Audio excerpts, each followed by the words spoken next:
Good morning. Welcome to Dementia Q&A. I'm Dr. Marc, internist and geriatrician. This week's question: are Alzheimer's disease and dementia the same thing? It's a great question.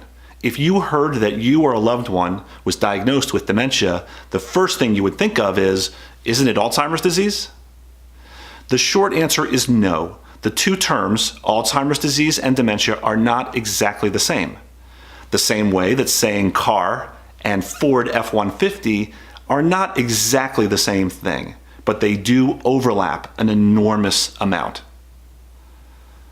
Dementia, like car, is a general term. It describes a collection of diseases that all have the same common characteristics. Alzheimer's disease, like Ford F-150, describes a specific disease with specific characteristics that are distinct from all the other dementias that we know about. The two overlap quite a bit, though.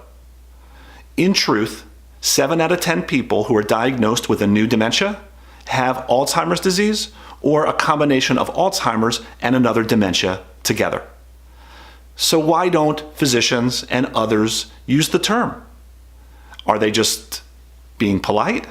Are they being coy? Do they not know? I can think of 3 reasons why physicians and family won't use the term Alzheimer's disease right out of the gate.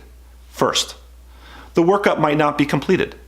In truth, we always have to look for other types of dementia because they're treated differently.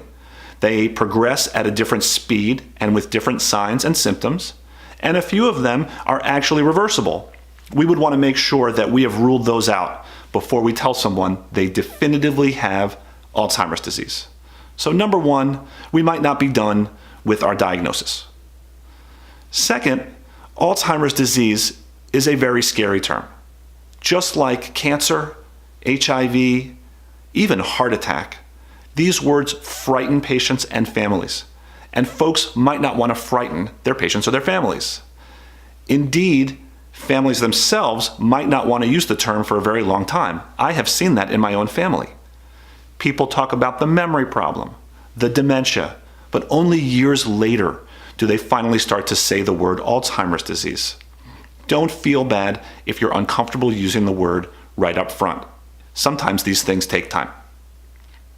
Third, classically, physicians in medical school are taught that the way you make a definitive diagnosis of Alzheimer's disease is you do your clinical assessment, you do your history and your physical and your labs, but then after they've died, you take a little piece of brain with a biopsy, you look at it under the microscope, and you see what Dr. Alzheimer saw in 1906. These classic findings on the microscope slides, and you say, aha, there it is, now we can say for sure it's Alzheimer's disease. The truth is, we don't need a piece of brain biopsy to make a diagnosis of Alzheimer's anymore.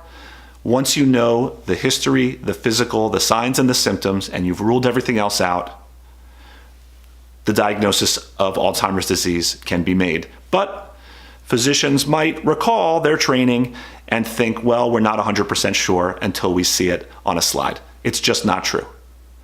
In reality, Alzheimer's disease can be diagnosed in the office, and over time, families will become more comfortable with the term as more and more of us are dealing with it in our everyday lives. I hope that this distinction between Alzheimer's disease and dementia is useful for you as you're thinking about a workup that you're doing for yourself or for a loved one. If you have another question that you think a geriatrician could help answer, please put it in the comment section below. And if you've liked or shared or even subscribed to the page, I do appreciate it. Thank you so much for watching. I'll see you next week here on Dementia Q&A.